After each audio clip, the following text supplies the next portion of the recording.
আজকের হয়তো মসজিদে আজান হলে তুমি অন্য কাজে ব্যস্ত, তুমি আল্লাহকে বিজি দেখাচ্ছ, আমি ব্যস্ত, কাপড় ঠিক নাই। মেয়েদের আল্লাহ মাসে মাসে নাপাক রাখে, আর বেনামাজিদের 12 বছর নাপাক রেখে দেয়, 12 মাস নাপাক রেখে দেয়, এরা জীবনে পাক হবে না। আল্লাহু আকবার। নাপাকের দোহাই দিয়ে কখনো নামাজ কাজা করতে পারবেন? বলেন। নাপাক এই দোহাই দিয়ে আল্লাহকে বলতে পারবেন যে আল্লাহ বললে কি, আল্লাহ বলছে বান্দা নামাজ পড়িসনি কেন? বান্দা বলছে রব্বানা কাপড়ে পেচ্ছাপ লেগেছে। আল্লাহ বললে পানি ছিল, বান্দা বলবে 3 ভাগ জল 1 ভাগ স্থল। ফেরেশতা বলছে হাতুড়ি রেডি কর, পৃথিবীতে যখন 3 ভাগ জল 1 ভাগ স্থল, তো কাপড়টা ধুইতে পারলি না কেন? ধুইলি না কেন? শুনে রাখেন, কাপড় যদি না থাকে, একেবারে যদি আপনার কোনো কাপড় না থাকে, উলঙ্গ হয়ে বসেও নামাজ পড়তে হবে, তবু নামাজ ছাড়া যাবে না। শুনতে পেলেন ইসলামের কথা? কাপড় নাই, বলছি হুজুর কাপড় নাই এরকম লোক? হ্যাঁ হয়।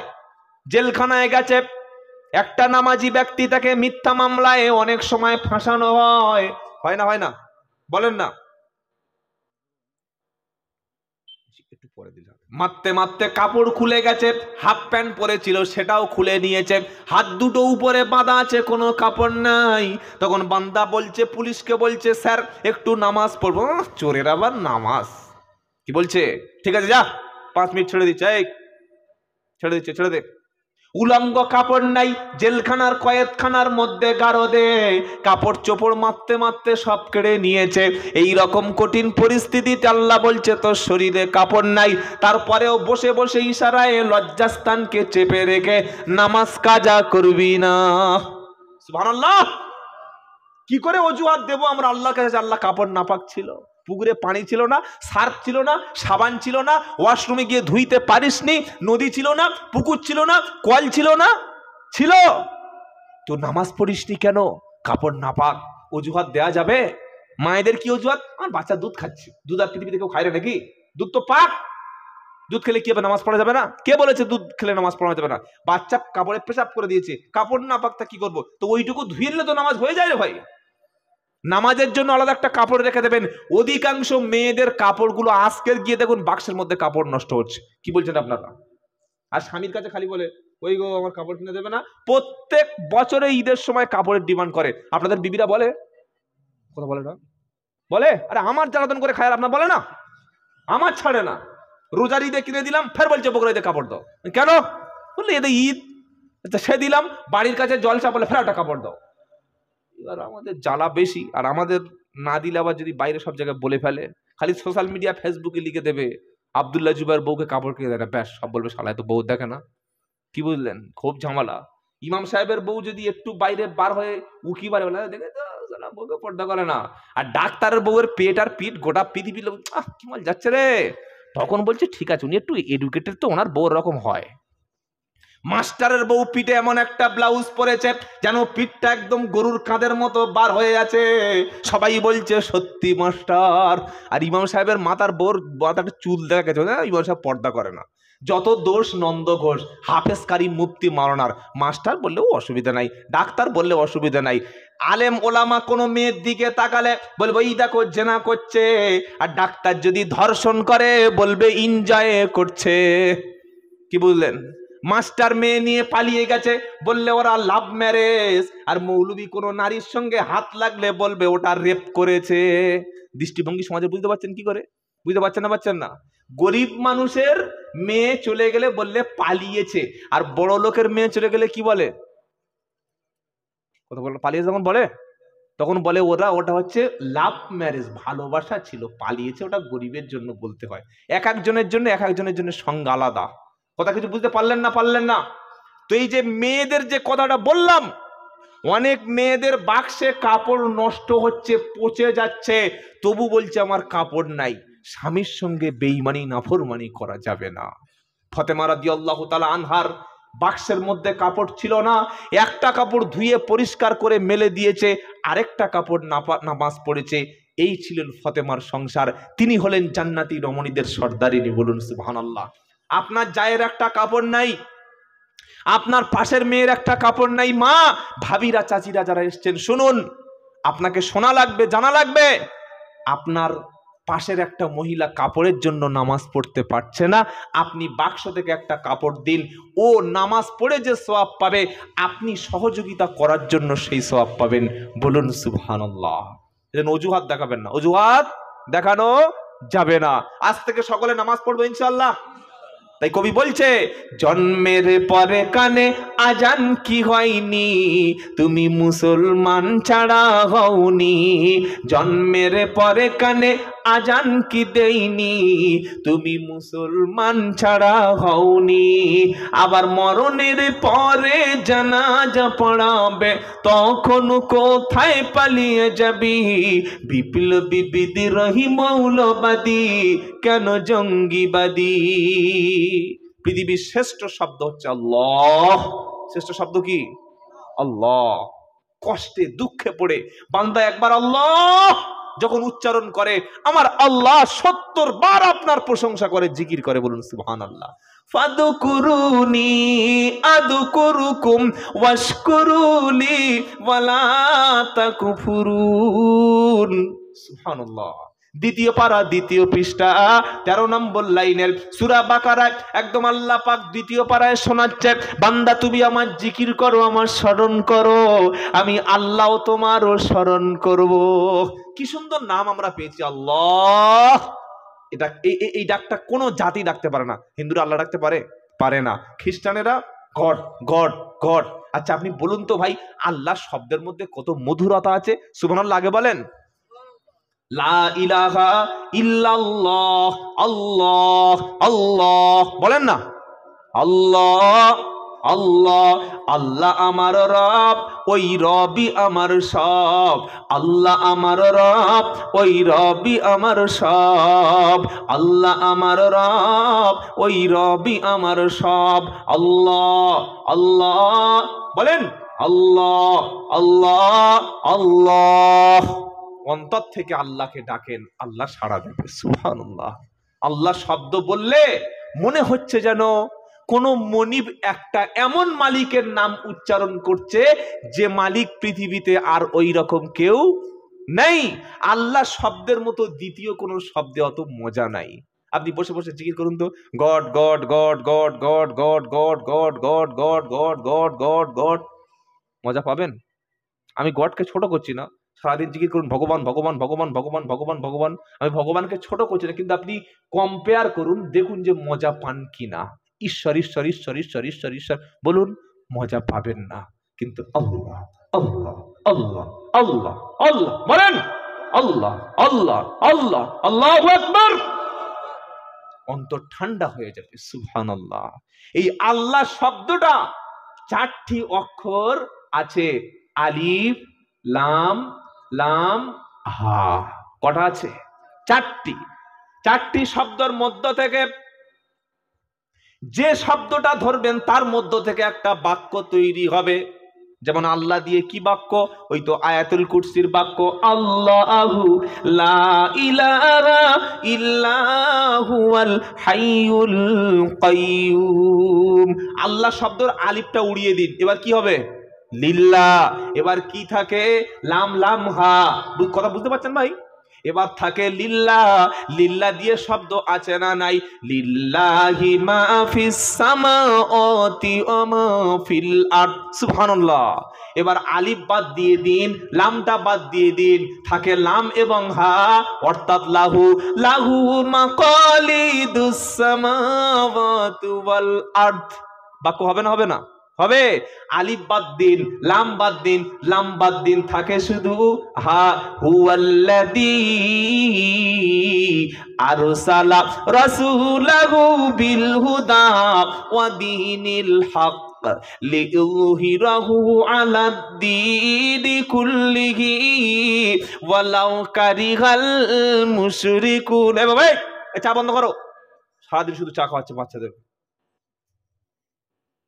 একবার হয়ে গেছে, আবার যারা আসছে সবার চা খাওয়াতে হবে? কমেডি ছেলেগুলো দিচ্ছে আর সবাই শুশু শুশু করে খাচ্ছে। বাচ্চারা চা খায় আমি কোনোদিন দেখিনি। কি বাচ্চা রে? চৌ বাচ্চা নাকি? চা বয়স্ক লোক ঘুমোচ্ছে, একটু খাবে। তোদের ঘুম লাগে? 12টা পর্যন্ত সব কার্টুন দেখার ছেলে ঘুমাচ্ছে। যত সব। আল্লাহ হেদায়েত করে দিক, বলুন আমিন। ভাই কিছু মনে করলেন বললাম বলে? চা বাচ্চাদের দেবেন না। এখনকার ছোট ছোট বাচ্চা আবার কি খাচ্ছে জানেন? গাঁজা। গাঁজা না খেলে নাকি মজা নাই। আমি গত রাত্রে ত্রিপুরায় ছিলাম ভাই। ত্রিপুরায় সবচাইতে যেটা চাষ হয় সেটা হচ্ছে গাঁজা। হযরত গাঁজা শরীফ, তওবা তওবা, একদম উঁচু উঁচু পাহাড়। ওখানে একটা আলেম, একটা মাওলানা সাহেব আমাকে দেখালেন, বলে হুজুর দেখতে পাচ্ছেন সেই পাহাড়ের উপরে? কি ভাই ওটা? বলছে ওটা গাঁজা। তাই নাকি? বলে হ্যাঁ। কি হয়? বলে কি হয় একটু খেয়ে দেখবেন কি হয়। এটা ব্যাপকভাবে বাংলায় সাপ্লাই হয়। তো এখনকার সমাজেই যে 12-14 বছর ছেলেরা কি ব্যাপক হারে গাঁজা খাচ্ছে আপনি ভাবতে পারবেন না ভাই। আপনি মনে করছেন আমার ছেলে একদম কি বুঝলেন বিশাল, কিন্তু এমন বন্ধুদের সাথে মিশছে যে বন্ধুরা ওকে গাঁজা শিখিয়ে দিয়েছে। আপনি কার কাছে বক্তব্য করবেন?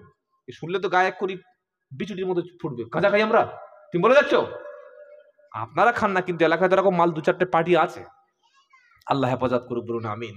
তো শোনাচ্ছিলাম, আল্লাহ শব্দ যে অক্ষর দিয়ে বলবেন সেখান থেকে বাক্য তৈরি হয়ে যাবে। সুবহানাল্লাহ, কি আল্লাহ আমরা পেয়েছি, এত বড় মহান রব, তিনি আর কারোর কাছে নাই, তিনি আছেন আমাদের। বলুন সুবহানাল্লাহ।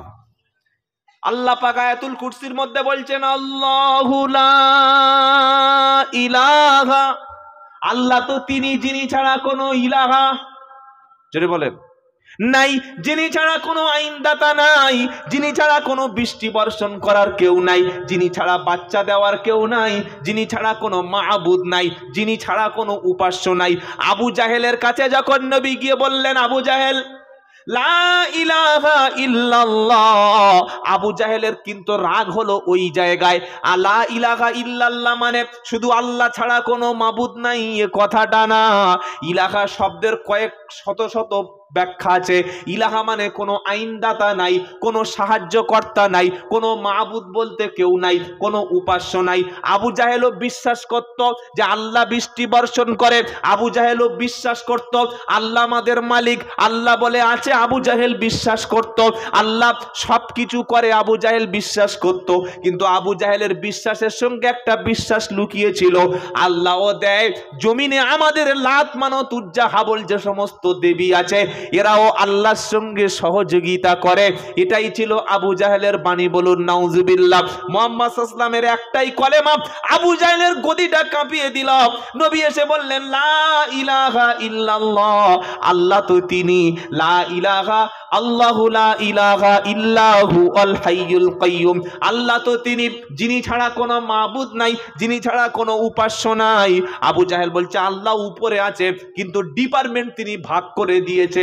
তুমি শিক্ষার ডিপার্টমেন্ট নাও, আরেকটা মূর্তি নিয়েছে খাদ্যের ডিপার্টমেন্ট। আবু জাহেল বলছে আরেকটা মূর্তি দেবী নিয়েছে বাচ্চা দেওয়ার ডিপার্টমেন্ট, আরেকটা মাবুদ নিয়েছে আমাদের সুস্থতা করার ডিপার্টমেন্ট। নবী যখন বললেন না, সবকিছুর মালিক যখন আল্লাহ, ওই আল্লাহর সমকক্ষ পৃথিবীতে কেউ নাই। আবু জাহেল দেখলো আইনদাতা হিসাবে তো আমাদের আইন চলে, এখন আল্লাহ বলছেন আমি আল্লাহ ইলাহা, আমি ছাড়া কারোর আইন জমিনে চলবে না। আবু জাহেল দেখলো যদি এখন ইসলাম কবুল করি, মক্কা যে আমরা শাসন করছি ক্ষমতা হাত থেকে চলে যাবে, সুতরাং ইলাহা মেনে নেওয়া যাবে। কথা মনে থাকবে। এই আল্লাহর কোয়ালিটি গুলো কি কি আল্লাহ বর্ণনা করছেন? তিনি হাই, তিনি চিরঞ্জীব, সুবহানাল্লাহ, তার কোনো মৃত্যু নাই।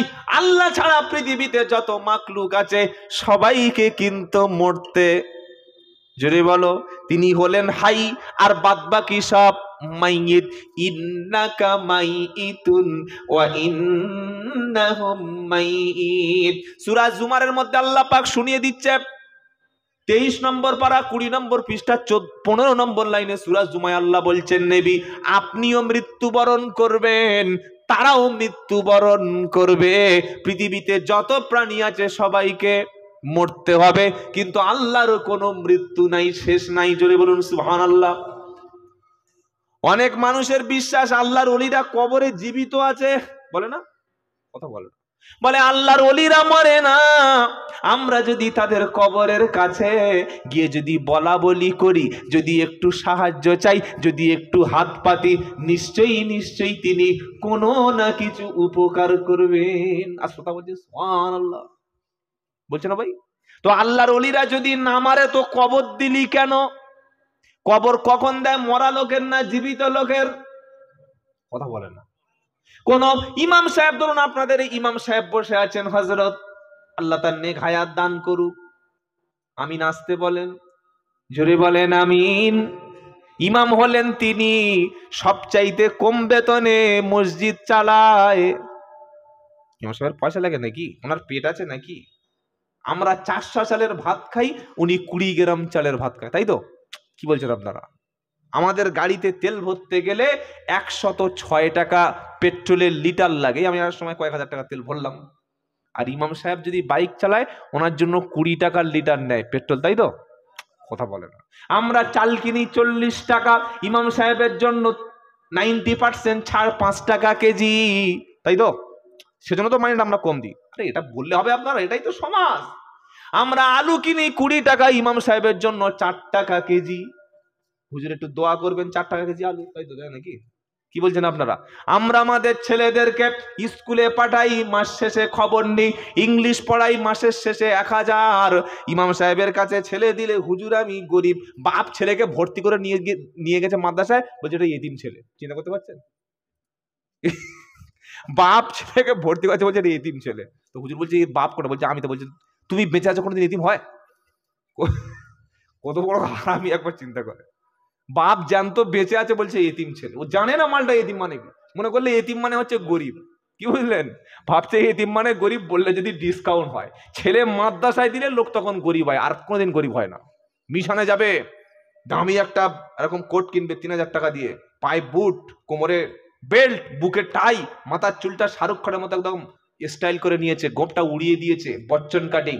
ছেলেকে গাট গাট গাট গাট গাট গাট গাট গাট গাট গাট গাট গাট একটা দামি গাড়ি ভাড়া করে নিয়ে মিশনের সামনে লেবেছে না। মিশনের যে একদম, কি বুঝলেন, যিনি মিশনের সেক্রেটারি, দেখে চোখ উল্টে গেছে, সালাম মুকেশ আম্বানির ছেলে নাকি রে? আর এই ছেলে, এই বাপ যখন ছেলেটাকে নিয়ে মাদ্রাসায় যাবে, মাথায় একটা টিনের বাক্স, একটা পাঞ্জাবি পরিয়ে দিয়েছে, পিছনে খুঁজকে দুমড়ে পুড়ে যেন জাপানি মাল, কি বুঝলেন, দিয়েছে। দিয়ে একটা কাঁধে ওই মাদুর, যে মাদুর নিচে বিছিয়ে দেয়, ওই মাদুর কাঁধে দিয়ে বলছে ছেলেটাকে একটু মানুষ করবো। 4 দিন ছেলেটা গরু ছিল নাকি, কি বুঝলেন? তার মানে আমরা পারিনি, এবার তুমি দেখো মালটাকে কিছু করা যায় কিনা। আমরা বাপ মা ফেল। আজকে সকালে একজন আমার ফোন করেছে, একদম সকাল 9টায়, এই 9টা নয় 11:30, তখন আমি এয়ারপোর্টে বসে আছি ত্রিপুরায়। বলছে আসসালামু আলাইকুম হুজুর, আপনার হাতে মাদ্রাসা আছে? মাদ্রাসা হাতে থাকে? কেন? বললে আমার ছেলেটা মাদ্রাসায় দেবো, পাঠিয়ে দাও। বলছে হুজুর তাই মাদ্রাসায় দিচ্ছে কেন ভাই? এটা কোন নম্বর?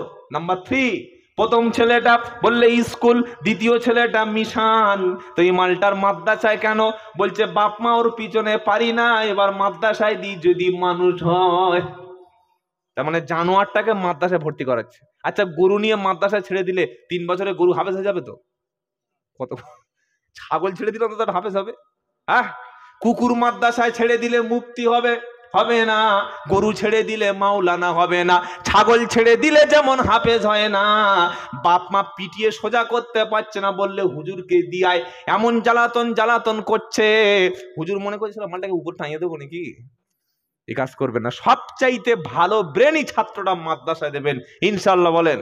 আর ছেলেকে মাদ্রাসায় দেবেন কেন?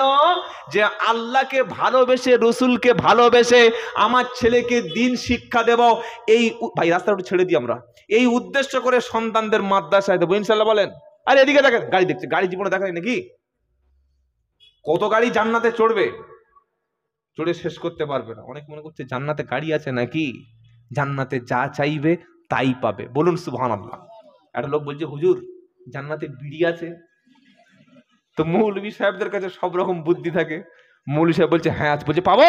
বলে বিড়ি সিগারেট সব পাবে। তো বলছে বিড়ি ধরাতে গেলে কিন্তু জাহান্নামে যেতে হবে। কি, জান্নাতে তো আগুন নাই, জাহান্নাম থেকে আগুন এনে তবে তোমার বিড়িটা ধরানো হবে। কোথাও বুঝতে পেরেছেন ভাই? বিড়ি খাবেন না, সিগারেট খাবেন না, জর্দা, খৈনি, গুটকা এগুলো ছেড়ে দেন, এগুলো শরিয়াতে জায়েজ নয়। এগুলো খাবেন আপনি ক্যান্সারে মৃত্যুবরণ করবেন।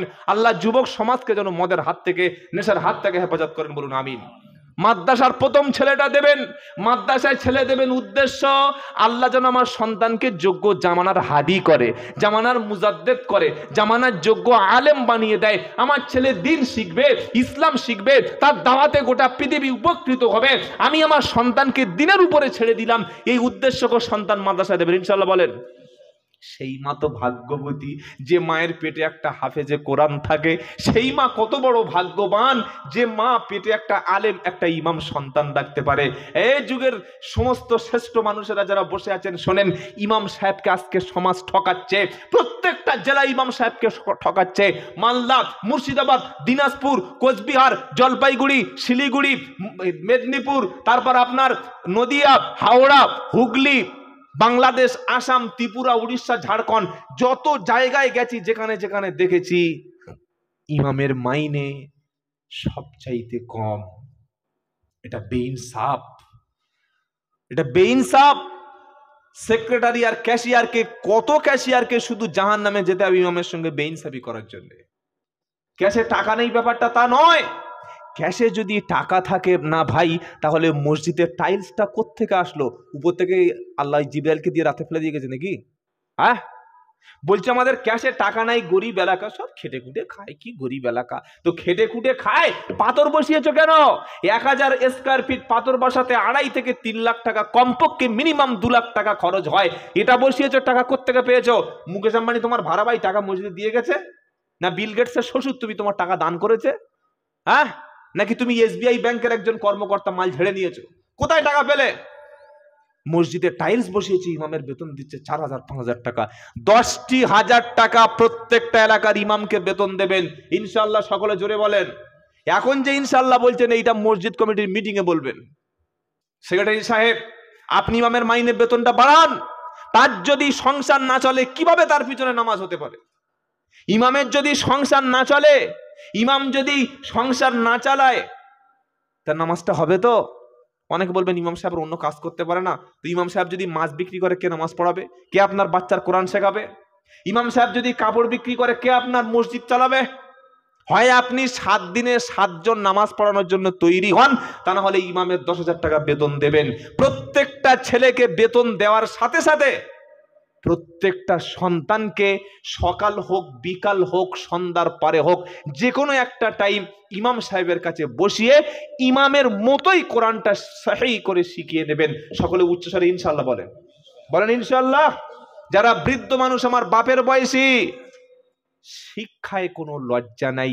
সন্ধ্যার পরে এ ঘরে ও ঘরে উকি না মেরে, ইফতার সমালোচনা না করে, চায়ের দোকানে আড্ডাবাজি না করে, বিড়ি না ধরিয়ে ইমামের কাছে বসিয়ে বলেন, হুজুর 33 বছর নামাজ পড়েছি, দেখুন তোমার আয়াতুল কুরসিটা ঠিক হচ্ছে কিনা, দেখুন তোমার দোয়া কুনুতটা ঠিক আছে কিনা। দোয়া কুনুত পড়েছে, দেখি 34টা ভুলবার হয়ে, যাক তোর নামাজ গেল। কি নামাজ পড়েছিস বাবা? শিখে নাও। শেখায় কোনো লজ্জা নাই। তাই অনুরোধ করে বলে যাচ্ছি ভাই, ইমাম সাহেব যারা আছে, মসজিদ কমিটি যারা আছেন, ইমামের উপরে ইনসাফ করবেন। সমাজে ইনসাফটা বড় সমাজে আজকে দরকার। ক্যাশে 22 লাখ টাকা ইমামের ঠকাচ্ছে, মুয়াজ্জিনকে ঠকাচ্ছে। মুয়াজ্জিনকে কত বেতন দিচ্ছে সমাজ? তাহলে বলেন। আপনাদের কথা বলছি না, সমাজের কথা বলছি, সোসাইটির কথা বলছি। এই সোসাইটিতে ক্যান্সার 1000 টাকা কোনো মানুষের দেয়? হ্যাঁ, রাস্তায় জুতো সেলাই করুন, হাওড়ায় ব্রিজের কাছে জুতো সেলাই করুন। আমি আব্দুল্লাহ জুবাইর বলছি, মাসে কমপক্ষে 5000 টাকা উপার্জন হবে। ঠিক বলছি না ভুল বলছি? হবে। আপনি টয়লেট পায়খানাগুলো নাকে মুখে কাপড় দিয়ে পরিষ্কার করুন, মাসে কমপক্ষে 15,000 টাকা উপার্জন করতে পারবেন। আপনি আমার গাড়িটা চালাবেন, চলুন, আমি আব্দুল্লাহ জুবাইর বলছি, চলুন, আমি আপনাকে 8,000 টাকা দেবো। আছেন কোনো ড্রাইভার, ভালো ড্রাইভার আছেন দেখি আমার সঙ্গে, খাওয়া দেবো, আমার ঘরে সব 8,000 টাকা মাসে দেবো। 15,000 টাকা দিয়ে ড্রাইভার পাওয়া যায় না, আর মুয়াজ্জিনকে দিচ্ছে 1,000 টাকা, ইমামকে দিচ্ছে 4,000 টাকা। কত বড় নিকৃষ্ট সমাজ! কেন মুয়াজ্জিনকে 3,000 টাকা দেওয়া যায় না? একদিনে 100 টাকা মুয়াজ্জিনকে দেওয়া যায় না? কি করে দেবে? সবসময় কম দামি মুয়াজ্জিন খুঁজি। এমন মুয়াজ্জিন মসজিদে রেখেছে, আজান দিয়েছে, পাড়ার কুকুরগুলো ডাকা শুরু হয়েছে, এত কুকুর ডাকছে যে আজানের আওয়াজ শোনা যায় না। যে আজান দিচ্ছে, মুখে দাঁত নাই তো, দাঁতওয়ালা মাল নিতে গেলে পয়সাটাও ভালো লাগে। ভাঙা ছেঁড়া পুরাতন গরু 20,000 টাকার বেশি পাওয়া যায়? হাটে গিয়ে ভালো গরু, মুখে দাঁত আছে, লেজ আছে, শিং আছে, টাকা বেশি দিতে হবে না? হবে না? কথা বলে না? মুখে দাঁত নাই, লেজটা 3 ইঞ্চি কেটে বাদ গেছে, একটা শিং উড়ে গেছে, কান কেটে পড়ে গেছে, এ গরু হাটে আছে না নেই? আছে, তার দাম কম। তো ওই মুয়াজ্জিনকে মসজিদে রাখবো যে বিড়ি খেত রাস্তায় বসে, যার মুখে দাঁত নাই, যে আশহাদু বলতে গিয়ে জিভ আশহাদু না হয়ে গেছে। কি বললেন? হাইয়া আলাল সালাহ বলতে হাইয়া আলাল সালাহ, সালাহ চালাচ্ছে, মুখে দাঁত নাই তো হবে কোত্থেকে? হাইয়া আলাল ফালাহ বলছে হাইয়া আলাল ফালাহ। ছি ছি ছি ছি ছি, তওবা তওবা। এই আজান শুনলে অমুসলিমরা কি বলবে? আজকের আজানগুলো শুনলে মসজিদে মানুষ, এই কোন আজান? আল্লাহর সঙ্গে ছেলে খেলা হচ্ছে। বলে হা করে চারদিকে হা বন্ধ হয় না। হ্যাঁ, আশহাদু আশহাদু, আমি সাক্ষী দিচ্ছি আল্লাহ ছাড়া কোনো ইলাহা নাই। আর এমন মুয়াজ্জিন 1000 টাকা দিয়ে রেখে দিয়েছে, পায় না তা দেবে কোত্থেকে? দেয় না তো মুয়াজ্জিন বলবে কোত্থেকে? আর সাধুর জায়গা বলছে আর সাধু, হাদু বাদ দিয়ে সাধু বাবার পা ধরে বসে আছে। ছি ছি ছি ছি। সংশোধন করবেন, এগুলো কষ্ট নেবেন না, ক্ষমা করবেন আমাকে, সত্যটা আমাকে বলতে হবে। ইমাম মুয়াজ্জিনকে ঠকাবেন না। মসজিদ অবশ্যই টাইলস বসুক চাই, কিন্তু মসজিদের পাশে যদি মদখোর না বন্ধ হয়, মসজিদ মহল্লায় যদি জুয়া খেলে, ক্লাব আছে মসজিদে টাইলস বসিয়ে, এলাকায় আজানের পরে যুবক ছেলেরা যদি গেমের মধ্যে আসক্ত, মদের মধ্যে ডুবে থাকে, জুয়া নিয়ে ডুবে থাকে, মায়েরা সন্ধ্যার পরে কোরআন ছেড়ে যদি সিরিয়াল নিয়ে ব্যস্ত থাকে, ক্লাব আছে মসজিদে টাইলস বিছিয়ে বলো, এলাকায় যদি শিক্ষিত ছেলেরা নামাজ না ইমামেরও বর্তমানে পড়াতে পারে, এলাকার শিক্ষিত মাধ্যমিক পাস ছেলে যদি কোরআনটা সহি করে না শিখতে পারে, ক্লাব আছে 30 লাখ টাকার মসজিদ করে, ওর চাইতে বরং তালতলায় নামাজ পড়ার আগের টিনের চাল খড়ের চাল অনেক ভালো ছিল। কি বলছেন বলেন?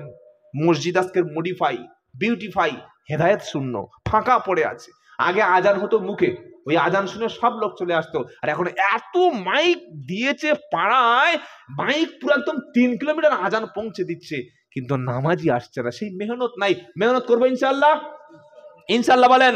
যারা মসজিদ কমিটিতে আছেন, প্রত্যেক সপ্তাহে একদিন করে গাছ বার হবে, খালি গাছ করবে আমির সাহেব, মুতাকাল্লিম, রাহবার। আর তুমি কি করতে আছো? তুমি ক্যাশিয়ার পদ থেকে পদত্যাগ করো, সেক্রেটারি পদ থেকে পদত্যাগ করো। ক্যাশিয়ার, সেক্রেটারি, সভাপতি এরা মুতাকাল্লিম হবে, রাহবার হবে। প্রত্যেক সপ্তাহে একদিন করে গাছ বার হবে মসজিদ থেকে, হোক শুক্রবার কিংবা রবিবার।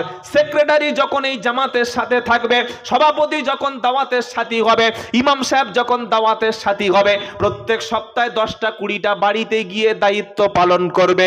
1 মাসের মধ্যে রাত্রেবেলা ঈশার নামাজের পরে যখন ঘরে ঘরে দাওয়াত পৌঁছে দেবে, সেক্রেটারি সব বাড়িতে ঘুরে এসে মসজিদে জুমার দিন বলবে, আমরা সব বাড়িতে নামাজের দাওয়াত দিয়েছি, যে ব্যক্তিটা বাড়িতে বসে আছে ও যদি নামাজ পড়তে আসে, যে ছেলেগুলো এলাকায় শিক্ষিত, কোনো কাজ নাই, বেকার, মাগরিবের নামাজের পরে ওরা যদি ইমাম সাহেবের কাছে কোরআন না শিখতে আসে, আমরা মসজিদ কমিটি সিদ্ধান্ত নিচ্ছি বেনামাজির বাড়ি থেকে, মসজিদ থেকে কোনো কাজ হবে না। মদখোরের বাড়িতে মসজিদের ইমাম সাহেব যাবে না, মদখোরের বাপ মরে থাকলে শ্মশানে যাবে। ঘোষণা করে দিলে মসজিদে নামাজি বাড়বে না কমবে? যে সেক্রেটারি সে যদি লটারির টিকিটের কাছে বসে থাকে, আল্লাহ যেন 1 কোটি পড়ে, আল্লাহ বিসমিল্লাহ। কি এদিকে মসজিদের ক্যাশিয়ার আমাদের এলাকায় আছে, এখানে সব আল্লাহর ওলি বসে আছে, এদিকে মসজিদের ক্যাশিয়ার, ওদিকে গাঁজার ডিলার। কি হবে? ইমাম সাহেব চলে গেছে, গুঁতো চাই, জানো নামাজটা পড়া না, ভাই জানো নামাজটা পড়া না। তো তুই কি ধরনের মসজিদের কমিটি বসে যে নামাজ পড়তে পারবি না? ও পদ নিয়েছিস কেন? ওই পদ নেওয়া তো জায়েজ নয় তো। মসজিদে ইমামের অবর্তমানে মসজিদের নামাজ যদি না পড়াতে পারো, তুমি মসজিদের পদ থেকে ছেড়ে দাও ভাই, এটা তোমার জন্য এ পথ চলে না। ডাক্তার যদি বলে আমি ইমামতি করব, হবে? হবে না। ইঞ্জিনিয়ার যদি বলে আমি ইনজেকশন দেবো, কোথাকার মাল কোথা ঢুকিয়ে দেবে তা ঠিক নেই। কি বুঝলেন বলেন? ওটা তোর কাজ নয়। মাস্টার যদি বলে আমি ওই ব্রিজ নির্মাণ করব, কনস্ট্রাকশন করব, ইঞ্জিনিয়ারিং কাজ করব, ও ব্রিজ তো 1 বছর কেন, ব্রিজের সমস্যা হুড়মুড় পড়ে যাবে, ওটা ওর কাজ নয়। সেক্রেটারি, ক্যাশিয়ার কারা হবে? যারা কোরআন জানে, নামাজ পড়াতে পারে, নামাজ পড়তে পারে। অন্তত জোহরের নামাজটা যেটা প্রকাশ্য নয় অপ্রকাশ্য কেরাত, সেটাই পড়। মাগরিবের নামাজটা অন্তত পড়াও, জুমা পড়াতে হবে না। এই যোগ্যতাটুকু আমাদের সমাজে দরকার। যোগ্যতা অর্জন করবো ইনশাআল্লাহ, ইনশাআল্লাহ বলেন তো। আল্লাহ পাক বলছেন আমি জীবিত, আর পৃথিবীতে যা আছে সবাই মরণশীল। যারা বলছে আল্লাহর ওলিরা মরে না, এরা আবার পীরের কবরে গিয়ে বছরে 1 দিন করে মৃত্যুবার্ষিকী সওয়াব রসানি করে। করে না? করে না? করে। যারা বলছে আল্লাহর ওলিরা কবর থেকে শুনতে পায়, এরা কিন্তু আবার ওই ওলির কবরের কাছে গিয়ে উপরে লিখে দিয়েছে আমার পীর সাহেবের জন্ম এত, মৃত্যু এত। তো যদি বললি ওলিরা মরে না, তাহলে কবরে মৃত্যু শব্দ লিখলি কেন বল? আল্লাহ পাক শোনাচ্ছে কুল্লু নাফসিন, কোরআনের পাতায় পাতায়, কুল্লু নাফসিন দাইকাতুল মাউত, চতুর্থ পারা সূরা আল ইমরানের 187 নম্বর আয়াতে আল্লাহ পাক শোনাচ্ছে, বান্দা শুনে রাখো, প্রত্যেকটা প্রাণীকে মৃত্যু স্বাদ গ্রহণ করতে হবে। ইদা জা আজালুহুম লা ইস্তাকিরুনা সাআতাও ওয়া লা ইস্তাকদিমুন। 8 পারা 13 পৃষ্ঠা 6 নম্বর লাইনের 34 নম্বর আয়াত, সূরার নাম সূরা আল আরাফ। আল্লাহ বলছে, বান্দা আমি প্রত্যেকটা মানুষের মৃত্যুর সময়টা নির্ধারণ করে রেখেছি। তোমার যখন জাস্ট টাইমটা যখন আসবে, আগে বাড়িয়ে দেব না, মৃত্যুটা কমিয়ে আনবো না।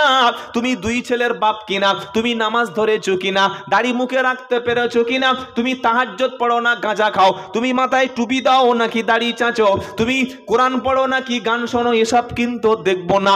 যখন তোমার সময়টা আসবে, তোমার যদি ভালো আমল না থাকে, 2 ঘন্টা দেরি করে মৃত্যু কিন্তু অপেক্ষা করবে না। মালাকুল মউত আসছে, এসে দেখছে গাঁজা টানছে, ফেরেশতা কি বলবে? ভাই তওবা টবা করে গোসল করে রেডি হও, আমি একটু পরে, 1/2 ঘন্টা পরে আসছি, বলবে তো নাকি? কি বুঝলেন? বলবে? বলবে না। মালাকুল মউত এসে দেখছে লোকটা বসে বসে মার বিবি মার ছক্কা, ফেরেশতা বলছে ভাই 1/2 ঘন্টা ছেড়ে দিচ্ছি, একদান খেলে নে, বলবে? বলবে না, আসবে আর নিয়ে যাবে। মালাকুল মউত এসে দেখছে জিন্সের প্যান্ট পরে দাঁড়িয়ে ঝাড়ছে, ছি ছি ছি ছি, ছেলেদের দোষ দেবো না, একটাও দোষ ছেলেদের নাই। কেন? বাপ 2200 টাকা দিয়ে প্যান্ট কিনছে, বাপ কি বেহুশ, না অশিক্ষিত, না বর্বর, না খ্রিস্টান, না রুচিহীন? বাপ তার ছেলেকে প্যান্টটা কিনে দিলে কি করে? ছেলেরা প্যান্ট নিজে কেনে না, বাপ টাকা দেয়? বাপ টাকা দেয়? বাপ টাকা দিয়ে ছেলেকে জিন্সের প্যান্ট কিনে দিচ্ছে, আর মেয়েদের জিন্সের ফাটা প্যান্ট পরাচ্ছে। আমি মুর্শিদাবাদের জলসায় গিয়ে দেখছি, জলসায় মেয়েরা জিন্সের ফাটা প্যান্ট পরে ঘুরছে। ছেলেরা দেখলে আর ফরজ গোসল বাদ দিয়ে শোবে? আর দুপুরবেলা সব ফরজ গোসল করবে। পাগলা কথাকার, কি বাপ এরা! ছেলে মেয়েকে জিন্সের ফাটা প্যান্ট কিনে দিচ্ছে। মেয়েদের দোষ দেব না।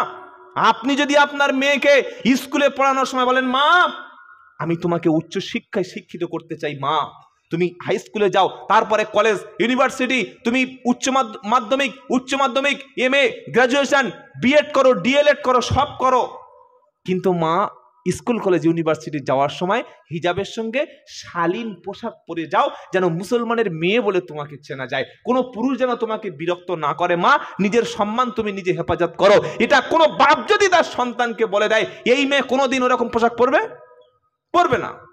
কিরকম আমরা তৈরি করছি সমাজ? একটু সামনে আগে আসতে একবার বলবো, আপনারা দয়া করে। পিছনের দিকে দেখছি, আমি জানি পিছনে ঘাড় খারাপ, সামনে একটু আগে আসেন ভাই। সবাইকে বলছি সুবহানাল্লাহ, আলহামদুলিল্লাহ, লা ইলাহা। বক্তব্য কিন্তু এখন শুরু হয়নি ভাই, এই 11:10 হয়ে গেল, কি হলো গো? সুবহানাল্লাহ, আলহামদুলিল্লাহ। সামনে আসা লাগবে ভাই, প্রত্যেকে উঠে আসে। ভাই যুবক ছেলেরা উঠে আয় না ভাই, এসো এসো এসো, তোমাদের এত ভালোবেসে বলছি, বুঝতে পারছো না? এসো। লা ইলাহা ইল্লাল্লাহ, সুবহানাল্লাহ, আলহামদুলিল্লাহ, লা ইলাহা। কেউ কারো জায়গা ছাড়ে না, নিজের ভাইয়ের জন্য ছাড়ে না, এখানে ছাড়বে? আল্লাহ মাফ করুক। ভাই সামনে এখানে কবরগুলো, এখানে কবর আছে মনে হচ্ছে নাকি? সামনে ফাঁকা কবরস্থান নাকি কুকুরে পায়খানা করেছে? তাহলে আসছেন না কেন ভাই? একটু যুবকরা উঠে আয় ভাই, বুড়ো লোকেরা কোমর চলে না, তারা এসছে ভাগ্য ভালো, এখনো বসে আছে ভাগ্য ভালো। তাকবীর, তাকবীর, তাকবীর। আল্লাহ কবুল করুক, সকলে বলুন আমিন, বলুন আমিন।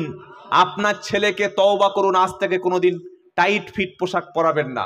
ইসলাম বলছে টাইট ফিট পোশাক পরা হারাম, বিজ্ঞান বলছে টাইট ফিট পোশাক পরলে শরীরের স্বাস্থ্যের পক্ষে ক্ষতি হয়। আপনার বিবির পেটে বাচ্চা, ডাক্তার মেডিকেল চেক আপ করে বলছে 3 মাসের বাচ্চা, আপনার স্ত্রী প্রেগনেন্সি, আজ থেকে কখনো কোনো টাইট পোশাক পরাবেন না। বলে না? কেন বলছে?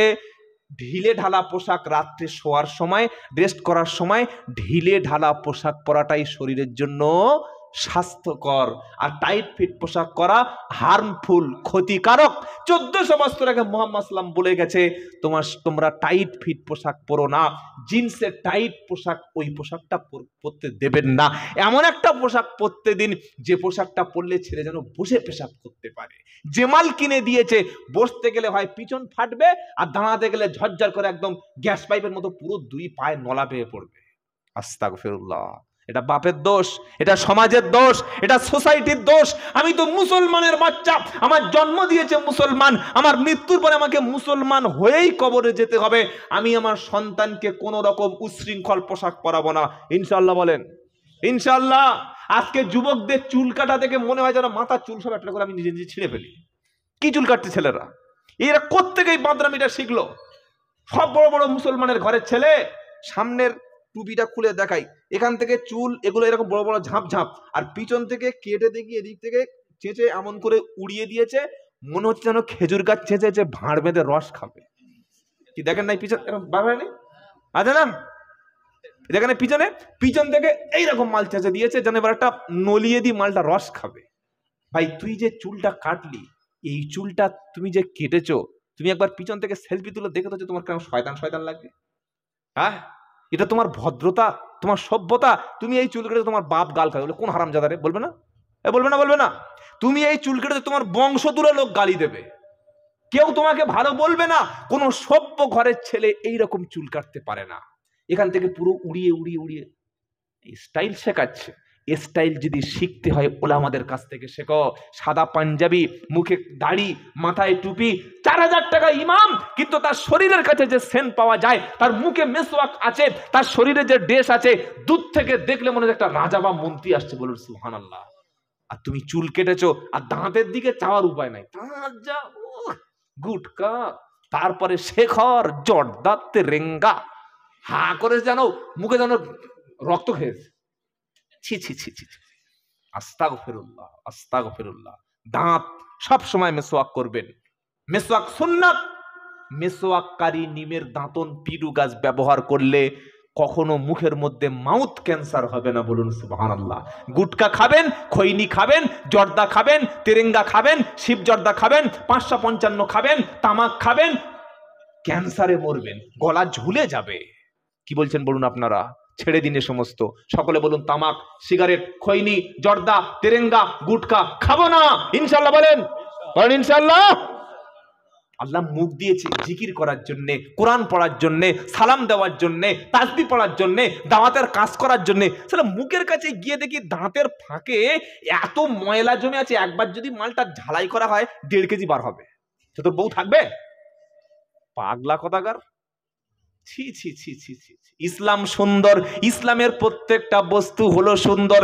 আমার নবী চাইতে সুন্দরতম ব্যক্তি পৃথিবীতে কেউ ছিল না, জোরে বলুন সুবহানাল্লাহ। হে বান্দারা, আল্লাহ পাক তাই বলছেন, আল্লাহু লা ইলাহা ইল্লাহু আল হাইয়ুল কাইয়ুম। তিনি আল্লাহ, তিনি চিরঞ্জীব, তিনি সারা জীবন আছেন, ছিলেন এবং থাকবেন, যার কোনো ক্ষয় নাই, যার কোনো লয় নাই, যার মৃত্যুটা তো হওয়ার দূরের কথা, যিনি সবাইকে মৃত্যুবরণ করাবেন। মালাকুল মউতকে কিন্তু মরতে হবে। তিনি হাইয়্যু, তিনি কাইয়ুম, সবকিছু বিষয়ের উপরে তিনি ক্ষমতাবান, তিনি সবকিছু বিষয়ের উপরে ক্ষমতা, সব করায়ত্ত সবকিছু তার হাতে। সমস্ত ক্ষমতা কার হাতে? জোরে বলেন। তিনি নিয়ন্ত্রণ কর্তা, তিনি আসমান নিয়ন্ত্রণ করেন, চাঁদ নিয়ন্ত্রণ করেন, সূর্যকে নিয়ন্ত্রণ করেন, গ্রহ নক্ষত্র তিনি নিয়ন্ত্রণ করেন, পৃথিবীর নিয়ন্ত্রণকর্তা তিনি। তিনি সমুদ্রের পানিকে তিনি নিয়ন্ত্রণ করেন, জোয়ার এবং ভাটা। বিজ্ঞানীরা বলেছে চন্দ্র যে জায়গায় আল্লাহ পাক স্থাপন করেছে, চাঁদ যদি আরেকটু কাছাকাছি নামিয়ে দেওয়া হতো, পৃথিবীটা দিনে 2 বার করে জোয়ার ভাটায় গোটা পৃথিবী প্লাবিত হয়ে যেত। সূর্য যে স্তরে আছে ওই স্তর ছাড়া যদি সামান্য নিচে নামিয়ে দিত, গোটা পৃথিবীটা সূর্যের আলোতে জ্বলে পুড়ে ছাই হয়ে যেত। আবার সূর্যটা যদি আরেকটু উপরে কক্ষপথে রেখে দিত, পৃথিবীর মানুষ সব হিম হয়ে ফ্রিজ হয়ে যেত। আমার আল্লাহ তিনি নিয়ন্ত্রণকারী, সবকিছু নিয়ন্ত্রণ করছেন, তিনি হলেন আল্লাহ। ওই আল্লাহ আপনার শরীর নিয়ন্ত্রণ করছে। আমি আব্দুল্লাহ জুবাইর আমার শরীর নিয়ন্ত্রণ করছে। আমার চোখ আছে, চোখের উপরে আল্লাহ পাক পানির ব্যবস্থা করেছে। পানি যদি চোখে না থাকে চোখটা খসখস খসখস করবে, চোখের পাতা যে ওটা পড়া করছে এটা আল্লাহ নিয়ন্ত্রণ করছেন। জোরে বলুন সুবহানাল্লাহ। আপনার শরীরে রক্ত আছে, হঠাৎ এক জায়গায় আঘাত লাগলো, রক্তটা জমাট বেঁধে গেল। ওই জমাট বাঁধা রক্ত যদি রক্ত চলাচল বন্ধ হয় মানুষের জায়গাটা পচন ধরবে। আল্লাহ পাক বলছে বান্দা তোর শরীরে 5.5 থেকে 6 লিটার রক্ত আমি দিয়েছি, ওই রক্তটা 24 ঘন্টায় 1 মিনিটে 72 বার তোর হার্ট হৃৎপিণ্ড সিস্টোলিং ডায়াস্টোলিং পদ্ধতিতে মাথা থেকে পা পর্যন্ত তোর রক্তটা সঞ্চালন সম্প্রসারণ হচ্ছে। ওটা রক্তটাকে গরম করে রাখার জন্য এখানে বাঁদিকে বসিয়ে রেখেছি হার্ট, যেটা জেনারেটর ও মেশিন। সুবহানাল্লাহ সুবহানাল্লাহ, আল্লাহু আকবার, তাকবীর।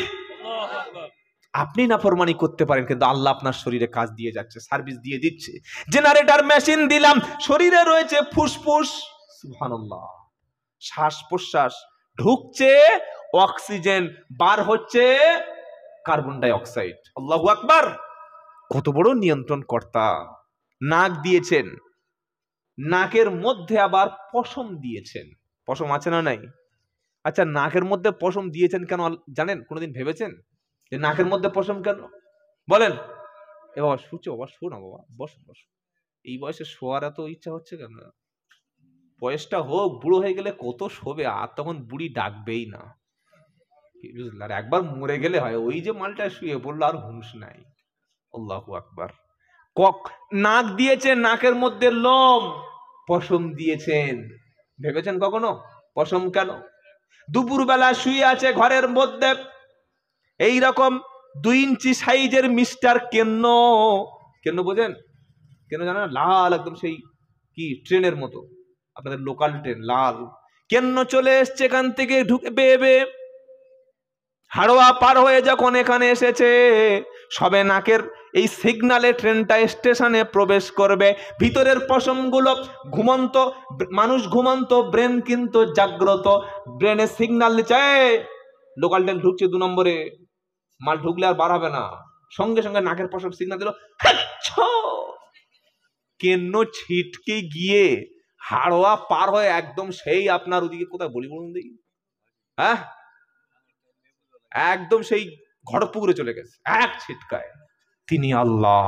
সুবহানাল্লাহ বলতে ইচ্ছা করে না? কানে আপনাদের খোল হয়, খোল মানে যে খোল ওই মানে ফসল ও খোল নয়, যে খোল গরু খায় উমাল নয়, ময়লা জমে কানের মধ্যে, খোল গন্ধ আছে না নাই? আছে। কেন কানের মধ্যে খৈল দিল, গন্ধ হলো? এটা দুর্গন্ধ যুক্ত দিল। মশা ঢুকছে কানে, মাছি ঢুকছে কানে, পিঁপড়া ঢুকছে কানে, পতঙ্গ ঢুকছে কানে, ঢুকে দেখ এখানে মানুষ থাকে না, চল চল চল, সঙ্গে সঙ্গে বার হয়ে যাচ্ছে। সুবহানাল্লাহ। কান দিয়েছে কিন্তু কানের মধ্যে প্রবেশ করতে পারবে না। আপনার কানে পানি রয়েছে, আপনি জানেন কানের মধ্যে পানি থাকে? কথা বলে না। কানের যে সুন্দর সিস্টেম, আপনি দেখলে অবাক হয়ে যাবেন, ওর মধ্যে পানি আছে। শব্দ ডাইরেক্ট কিন্তু আপনার কানে ঢুকছে না। এই যে বক্স থেকে আওয়াজ বার হচ্ছে ডাইরেক্ট কানে ঢুকে যাচ্ছে নাকি? কখনো না।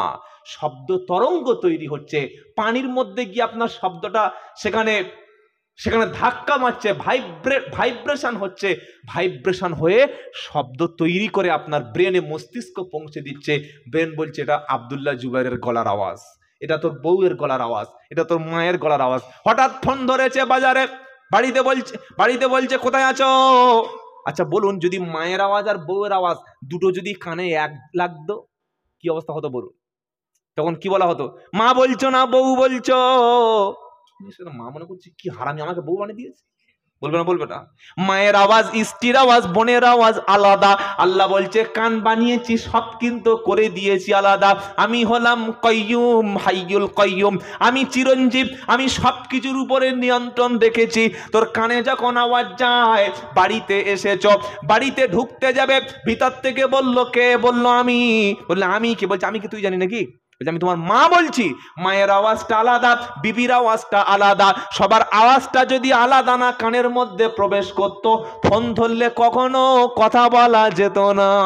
কি বলছেন আপনারা? ফোন নতুন নাম্বারে করেছে, আসসালামু আলাইকুম, কে? ও সেলিম, আচ্ছা আচ্ছা, হ্যাঁ হ্যাঁ ভাই, ঠিক আছে, রাখছি রাখছি। কি করে বুঝতে পারলে? কি করে বুঝতে পারলে? কানে সেলিমের গলাটা চেনা চেনা লাগছে। হ্যালো, ও কে? বিউটি? আচ্ছা আচ্ছা, ভালো আছিস? কতদিন তোর কথা শুনিনি রে, কেমন আছিস বোন? বোনের কথা বলছিস, হাসছে, কি ভয়ঙ্কর মাল শব্দ। তো বোনের আওয়াজটা আপনি আগে শুনে রেখেছেন, কান বলছে এই এটা তো ছোট বোন, বোকা কথাকার, তো ছোট বোন ফোন করছে। ফোনে গলা সরু হয় কিন্তু আওয়াজ কানে চেনা যায়। সুবহানাল্লাহ। তিনি কান সৃষ্টি করেছেন, তিনি কে? আল্লাহ। আল্লাহ বলছে কান দেব, কানের উপরে দুটো চামড়া দিয়েছি। আচ্ছা, কান আছে আপনাদের? এই যে হ্যালো, কান আছে তো? এই কান দুটো কেন দিয়েছি তুমি কি কখন ভেবেছো? এই কান দুটো তোমার ভারসাম্যতা রক্ষা করবে। তোমার যদি কানের উপরে চামড়া মোটা এরকম না দিতাম, করোনার সময় মাস্ক না বাঁধলে যখন পুলিশ পাচা ফাটিয়ে দিয়েছে, তখন বলো মাস্ক নিয়ে তুমি এখানে বাঁধবে নাকি দুটো শিক এখানে ঢোকাবে? দুটো রড এখানে ঢুকিয়ে মাস্ক বেঁধে দিয়েছে, এরকম হতো না? হতো না যদি কান না থাকতো? কি বলছেন? আর আমার চশমাটা কোথায় রাখতাম? এখানে দুটো রড বেঁধে চশমাটা এই দিয়ে দিলাম। তিনি আল্লাহ। হাসছেন, সুবহানাল্লাহ বলেন। কত বড় আল্লাহ আমরা পেয়েছি। তোমার মুখে দাঁত আছে, দাঁত থাকতে দাঁতের মর্যাদা বোঝো না। দাঁতের মধ্যে রয়েছে এনামেল, রয়েছে সিমেন্ট। সুবহানাল্লাহ। দাঁত যে এই পর্যন্ত দেখছেন, কত ভিতরে দাঁত আছে আপনি জানেন? জানেন? জানেন না? মেসওয়াক করবেন, দেখবেন দাঁত যখন নষ্ট হয়ে যায়, দাঁতে তো পোকা লাগে না, দাঁতের ভিতরে ইনফেকশন হয়ে যায়, তখন ডাক্তার কি বলে? সকালে একবার, রাত্রে একবার কলগেট করবে, ব্রাশ করবে ভালো করে। মুহাম্মদ সাল্লাল্লাহু বলে গেছেন 5 বার নামাজের আগে মেসওয়াক করো। বিজ্ঞান বলছে 2 বার, নবী বলে গেছে 5 বার। নামাজি ব্যক্তির মুখে কোনোদিন কোনো রোগ হতে পারে না। সুবহানাল্লাহ।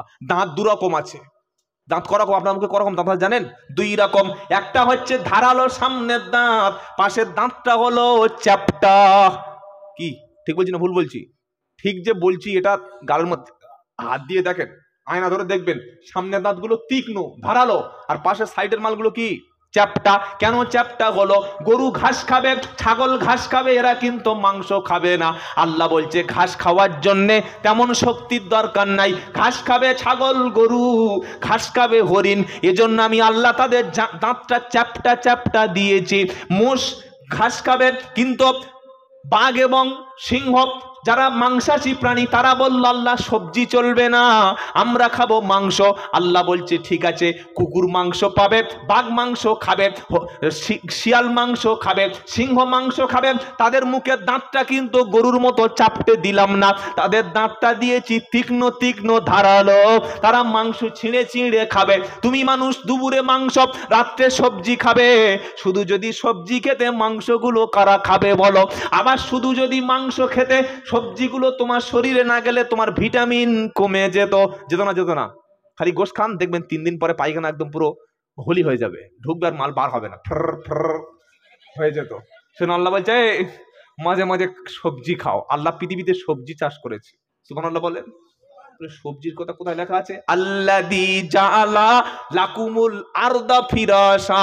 আল্লাহ বলছেন আমি আল্লাহ জমিনটাকে, আল্লাযী জাআলা লাকুমুল আরদা ফিরাশা, আমি আল্লাহ জমিনটাকে করেছি তোমাদের জন্য বিছানা। ওয়াস সামা বিনাআ, আসমান বানিয়েছি ছাদ। ওয়ানজালনা মিনাস সামা, তার থেকে ঝরঝর করে ঝুরঝুর ঝুরঝুর করে ঝিমঝিম বৃষ্টি বর্ষণ করি।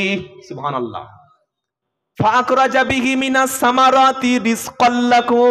আর এই জমিনে বৃষ্টি বর্ষণ হলো, কখনো ধান, কখনো বাঁধাকপি, কখনো ফুলকপি, কখনো টমেটো, কখনো আলু, কখনো মটর, কখনো সয়াবিন। সুবহানাল্লাহ বলতে ইচ্ছা করে না?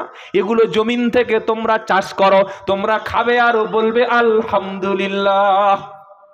বান্দা বলছে আল্লাহ আমি সবজিও খাবো, মাংস খাবো। আল্লাহ বলছে ঠিক আছে, সবজি খাবি, মাংস খাবি, সেজন্য তোর মুখের মধ্যে 2 রকম দিয়েছি। এই মালগুলো দিয়েছি মাংস খাওয়ার লেগে, পাশের চ্যাপ্টা মালগুলো দিয়েছি সবজি খাওয়ার জন্য। জোরে বলো সুবহানাল্লাহ। কি আল্লাহ আমরা পেয়েছি। পুরুষদের মুখে দাড়ি দিয়েছি, মেয়েদের কিন্তু দিই নাই।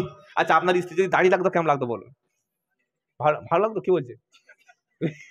ভালো লাগতো। অবস্থা দেখো কি আল্লাহ, সুবহানাল্লাহ। আল্লাহ ইচ্ছা করলে নারীদের ওই দাড়িতে চুল গজানোর জন্য যে হরমোনটা প্রয়োজন, এটা দিতে পারতেন না পারতেন না? পারতেন। মেয়েদের যদি এরকম সরু, সে একদম হানি সিং এর মতো গোঁফ থাকতো, কেমন লাগতো গো। কিন্তু রাত্রে কি বলছে, হ্যাঁ তোর গোঁফটা বড় গেছে, ছোট কর। বলতো না। আল্লাহ বলছে না, আমি হলাম এমন একজন রব, হুয়াল্লাযী ইউসাউবিরুকুম ফিল আরহামি কাইফা ইয়াশা। তিনি আল্লাহ যিনি মায়ের পেট থেকে সন্তানকে নিজের মতো নিজের ইচ্ছা মতো তৈরি করেছেন। একটা হিরো গাড়ি কিনবেন, বুঝলেন? হিরো কোম্পানির যত মডেল আছে, ধরুন গ্ল্যামার কিংবা সুপার স্প্লেন্ডার কিংবা বাজাজের একটা গাড়ি কিনলেন, একই কোম্পানির যত রকমের গাড়ি আছে একই নাম্বারের বা একই মডেলের, সব মডেলগুলো একই হবে না আলাদা হবে? একই হবে, কোম্পানি এক আর মডেলের গাড়িগুলো সব এক। যেমন হিরোর গ্ল্যামার গাড়ি সব মডেল একই হবে না আলাদা হবে?